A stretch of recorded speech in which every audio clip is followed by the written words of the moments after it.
দুর্গাপুরে দুই পৃথক ঘটনায় ফের শাসকের সন্ত্রাসের ছবি সামনে এলো। প্রথম ঘটনাটি ঘটে দুর্গাপুরের 3 নম্বর ওয়ার্ডের বিজনের আইনস্টাইন এলাকায়। গত 13ই মে বর্ধমান দুর্গাপুর লোকসভা নির্বাচনের দিন দুর্গাপুর পূর্ব বিধানসভা কেন্দ্রের ডিআইভি স্কুলের 79 নম্বর বুথে সিপিএম এর পোলিং এজেন্ট ছিলেন প্রসূন পালিত। সেই দিন বেশ কিছু লোকজন অচেনা মুখ ভোট দিতে এসেছিলেন। অভিযোগ, সেই দিন শুধুমাত্র বুথ স্লিপ দিয়ে ওই লোকজন এসেছিল ভোট দিতে, আর এর প্রতিবাদ করেছিলেন প্রসূন পালিত। আটকে দিয়েছিলেন ছাপ্পা ভোট। সেই দিন থেকে টার্গেট ছিল প্রসূন পালিত। ভোট না দিয়েই ফিরে যেতে হয় ওই লোকজনেদের। আর এরপর গতকাল ভোটের ফল ঘোষণা হওয়ার পর রাতে সিপিআইএম এর এই পোলিং এজেন্টের বাড়ির সামনে দাঁড়িয়ে থাকা 4 চাকা গাড়িতে ব্যাপক ভাঙচুর চালায় দুষ্কৃতীরা। প্রসূনবাবু ও তার পরিবারের অভিযোগ, এরা তৃণমূল আশ্রিত দুষ্কৃতী। সেই দিন ছাপ্পা ভোট রুখে দেওয়াতেই তার ওপর এই আক্রমণ। এখন গোটা পরিবার প্রাণ সংশয়ে ভুগছে। ঠিক এই ঘটনার রেশ কাটতে না কাটতেই আবার দুষ্কৃতীদের টার্গেট দুর্গাপুর 2 নম্বর ওয়ার্ডের মহুয়া বাগান এলাকার বাসিন্দা মোহাম্মদ আলী শেখের মেয়ের দোকান। মোহাম্মদ আলী শেখ সিপিআইএম এর পোলিং এজেন্ট ছিলেন। মহুয়া বাগান শিশু শিক্ষা কেন্দ্রে সিপিআইএম এর পোলিং এজেন্ট ছিলেন মোহাম্মদ আলী শেখ। বেশ, এটাই ছিল তার অপরাধ। গতকাল রাত্রি 2টো নাগাদ মহুয়া বাগানে থাকা টেলারিং এর দোকান, সিপিএম নেতার মেয়ের টেলারিং এর দোকান আগুন লাগিয়ে দেয় দুষ্কৃতীরা। এই ক্ষেত্রে অভিযোগের আঙুল ওঠে তৃণমূল আশ্রিত দুষ্কৃতীদের দিকে। একটি বেসরকারি ব্যাংক থেকে ঋণ নিয়ে টেলারিং এর দোকান করেছিলেন ওই সিপিএম নেতার মেয়ে ফিরোজা খাতুন। এখন সব আগুনে পুড়ে যাওয়ায় খাবেন কি তা ভেবে কান্নায় ভেঙে পড়লেন তিনি। পুরো জ্বালিয়ে দিয়েছে, পুড়িয়ে দিয়েছে আর কি। এটা তো বলতে পারছি না দাদাকে কে জ্বালিয়েছে, লেকিন কেউ তো জ্বালিয়েছে বলে। আমার না কারোর সাথে জোর ঝামেলা না, শত্রু নেই, আমি কাকে বলবো? এবার কে করেছে, কি জন্য করেছে ওরাই জানবে। খরচা তো অনেক আছে। কাস্টমারের কাপড় যার জিনিস নিয়েছে বিক্রি হচ্ছে, নাও তো 2 লাখ টাকা উপরে খরচা হবে। ভেতরে অত মাল ছিল, মেশিন 4খানা ছিল, লোন আছে আমার 2খানা। এবারে বলুন, আমি যে লোন তুলেছি 2 জায়গা থেকে, এবারে আমি ওইটা ভরবো কোথায় থেকে? এটাই দিয়ে তো আমার সংসার চলা না।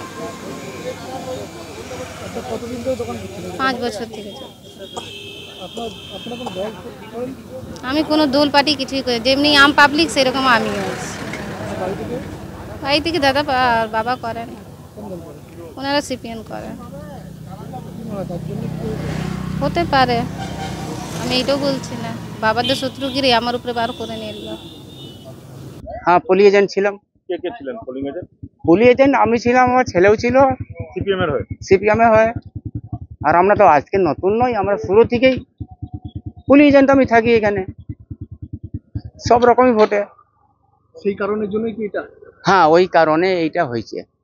কি কি হয়েছে? রাত্রেবেলায় পুলিশ এসেছিল। ওই রাত্রে আমাকে 2:30টার সময় আমার ঘরে গিয়ে পুলিশ আমাকে বলছে, 2টোর সময় বাজে, ও হয়তো 2টোই বাজে। তখনই আমি হরবর করে চলে এলাম, দেখছি যেমন মানে সব পুড়ে গেছে। গোটা ঘটনায় টান টান উত্তেজনা দুর্গাপুর ইস্পাত নগরীর বিজন এলাকার 2 প্রান্ত। অভিযোগ অস্বীকার করেছে তৃণমূল নেতৃত্ব, কিন্তু ভোট পরবর্তী প্রতিহিংসার এই ছবিতে রীতিমতো আতঙ্কিত বিরোধী শিবির শুধু নয়, সাধারণ অসহায় মানুষও। কংগ্রেসের কোনো কর্মী এরকম ধরনের করবে না, আমি নিশ্চিতভাবে বলছি। কিন্তু তার সঙ্গে আমার এটাও বলার আছে, মার্ক্সবাদী কমিউনিস্ট পার্টি 34 বছর এখানে ছিলেন, তাদের যে মানে গুন্ডাগিরি, যা পালনগিরি, সেদিকে সবাই লক্ষ্য করেছে। 2011 সালে ক্ষমতায় আসার পরে মমতা বন্দ্যোপাধ্যায় বলেছিলেন বদলা নয় বদল চাই। সরকারটা বদল চেয়েছেন, কিন্তু বদলা চাই।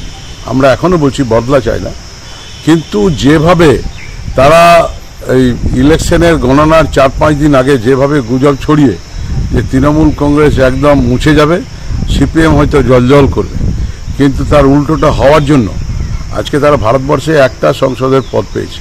এদের হয়তো লজ্জা লাগছে, তারা হয়তো ভয়ে আতঙ্কে আছে। কোনো লোক দেখলেই, কোনো মানুষ দেখলেই ভাবছে বোধহয় তৃণমূল আমাকে মারতে আসছে। সে কথাটা নয়। কিন্তু যদি কোনো অভিযোগ থাকে, আপনারা সংবাদ মাধ্যমের কাছে আমার নিশ্চয়ই শুনতে পাচ্ছেন, আমার নাম্বার নেবেন, আমি আপনাদের কাছে পাশে দাঁড়িয়ে থেকে এরকম ধরনের আচরণ কেউ করবে না।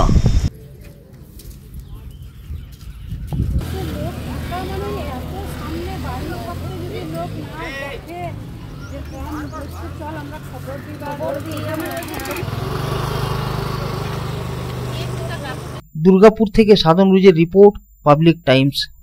কিছু পরম্পরা আর শেখা মায়ের থেকে চলে আসে মেয়ের কাছে, ঠিক যেরকম হনুমানতা চাক্কি ফ্রেশ আটা, ঠিক যেন মায়ের ভালোবাসা, যেমন শুদ্ধতা তেমন স্বাদ।